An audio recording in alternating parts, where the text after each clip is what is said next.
The Global Health Advocacy Incubator supports civil society organizations who advocate for public health policies that reduce death and disease. We bring a proven advocacy approach and a global network of local partners built on a 20-year track record of success across multiple issues in more than 60 countries. Our history began in tobacco control, first in the US with multiple wins on tobacco taxes, smoke-free laws, marketing restrictions, and other efforts to reduce tobacco use, and then globally as part of the Bloomberg Initiative to reduce tobacco use, again, passing policies around the globe in a number of countries and a variety of political systems. Since 2014, with the launch of our Global Health Advocacy Incubator, we've taken that advocacy approach and applied it to a number of other key public health issues in dozens of countries. These include cardiovascular health, civil registration and vital statistics, drowning prevention, maternal and reproductive health, obesity prevention, preventing epidemics, road safety, and violence against women. We bring a proven advocacy approach and a global network of local partners built on this 20-year track record of success across multiple issues in more than 60 countries. During that time, we've supported over 250 organizations to help them plan and implement locally led advocacy campaigns to change public policy. We've provided technical assistance and support to more than 15,000 advocates and journalists around the world. And during that time, our efforts have helped with the passage of over 250 public health policies that are saving lives and reducing healthcare costs around the world. Why do we focus on policy change? Basically, because it works. We believe policy change is critical to achieving significant improvement in public health because of its base in evidence, its population-based impact, its relative cost efficiency when you compare it to individual behavior change campaigns, and its impact on social norm change. Taken together, these impacts result in behavior change, which leads to lives saved and reduced healthcare costs. Our principles: we believe policy change has to be locally led and sustained. This is our philosophical belief, but also a practical one, because it's the only way to get policy change done. We work to enhance the ability of local advocates to create the change that they envision. We also believe that advocacy is best learned by doing it. We don't just do one-off trainings and send people on their ways. Rather, we build their capacity for advocacy, and we work with them along the way as they plan and execute campaigns. Our technical assistance and our mentoring and capacity building build on a common approach, but are customized to the local political culture and larger culture in the countries in which we work. And we're always looking to improve our work. We capture and share global best practices for advocacy. We create opportunities for our partners across countries and across issues to learn from one another. And we're always looking to learn from our local partners on how we can improve our advocacy efforts. Finally, we know that advocacy doesn't always achieve immediate success. Persistence is key, and we don't quit.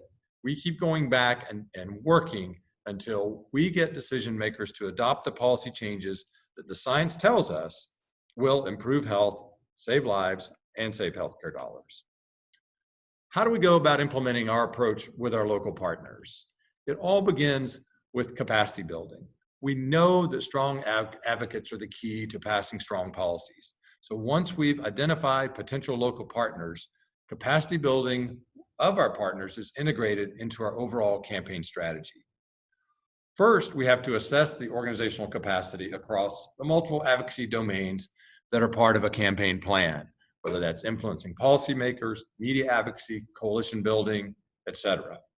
We measure and document our capacity strengthening as a core programmatic outcome. So we're not just looking at building capacity, but we're looking at it in the context of a campaign and how that leads to success in achieving policy victories. And we develop interventions to address gaps in advocacy capacity and to maximize strengths across our partners in a given country. We develop a capacity building plan and implement it, including both trainings and, as I said earlier, learning by doing throughout the course of a campaign. Our advocacy approach can be summarized in 4 key steps. First, working with people on the ground, partners on the ground, we have to assess the political environment, civil society, and the media environment in a country where we're going to be working. We have to find those critical local partners, get them resources, and assess and build their advocacy capacity.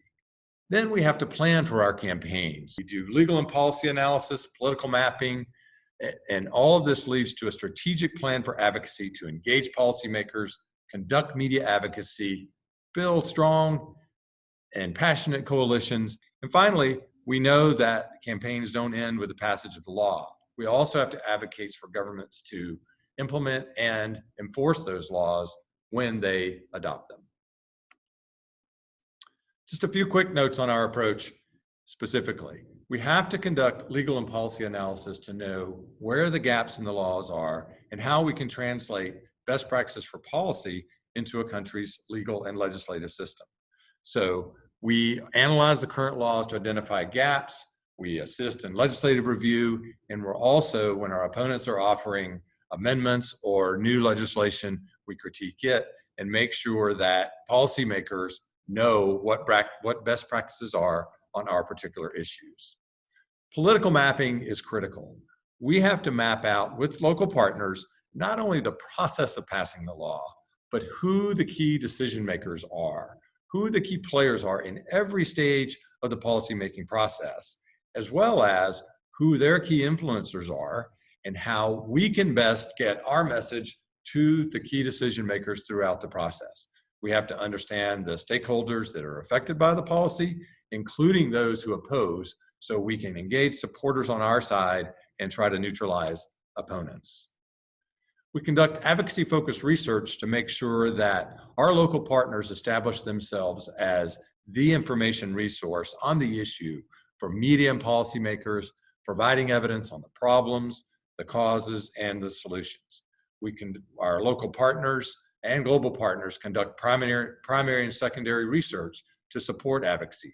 So we can create materials that make the case for the policies, again, laying out the problem, cause, and solutions. And so we can also understand how the public feels about our issues, and we can communicate that to the media and policymakers as well.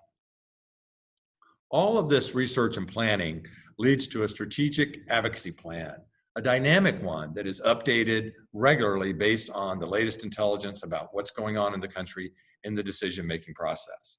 This starts with a clear policy objectives and then outlines in detail the strategies and activities to achieve success in our advocacy campaign. These include the targets and objectives of those strategies, the timelines for conducting the activities, who is responsible for doing it, by when they will conduct these activities, and measures of success. Are we putting in place those major building blocks of an advocacy campaign, and are they at each of those activities achieving their objectives? Then we work with our partners to implement and execute that strategic advocacy campaign plan. This includes engaging policymakers, where we're building political support through targeted policymaker outreach, individual meetings, meetings from influentials that we've identified in the political mapping, and engaging stakeholders and making sure their voices are heard as well. So we have to know who our targets are, develop persuasive messages, be a resource for them with information and knowledge about where things are in the process.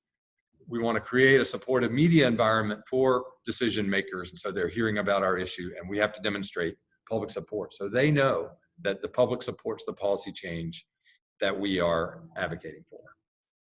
Media advocacy and communications are a huge part of our advocacy campaigns. We have to use media creatively and proactively to create a media environment that's conducive to policy change. That means that the public and decision makers are hearing about the importance of our issue and the urgency of taking action. So we have to develop persuasive materials, and we have to be creative in getting our story out there through media advocacy to make sure, again, that both the awareness of the issue is high and the urgency to take action as well, using owned, paid social media as well as earned media being nimble so we can respond to crises and opposition attacks, and also educating journalists about how they can report on the issue and help get the word out. Building and mobilizing public support is also a critical part of these campaigns.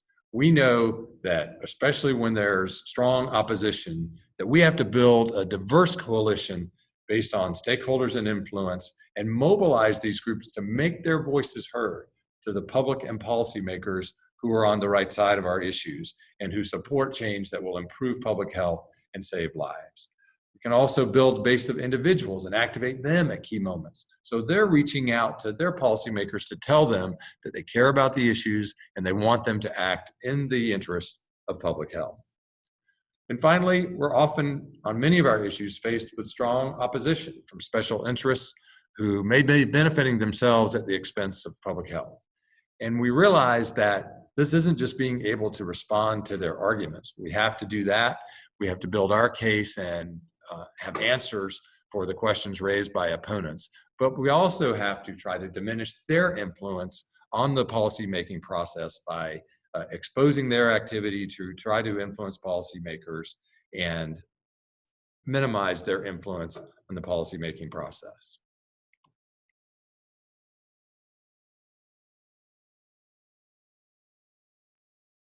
Our approach has led to success on a number of issues in a variety of countries now.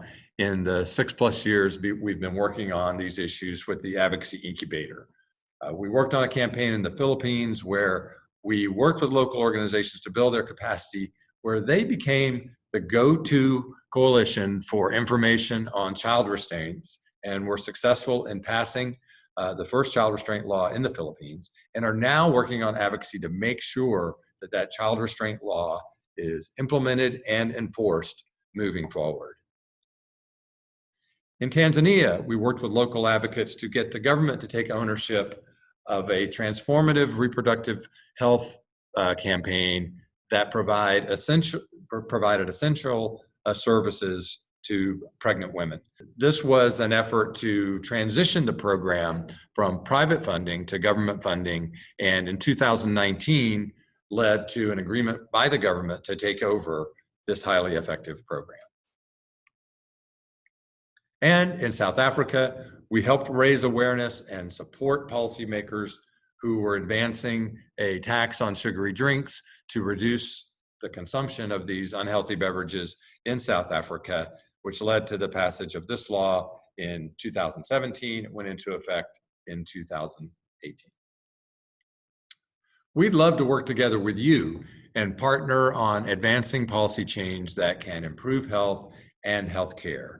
You can reach out to us by an email at info@advocacyincubator.org. Check out our website at advocacyincubator.org and follow us on Twitter at @incubator GHAI.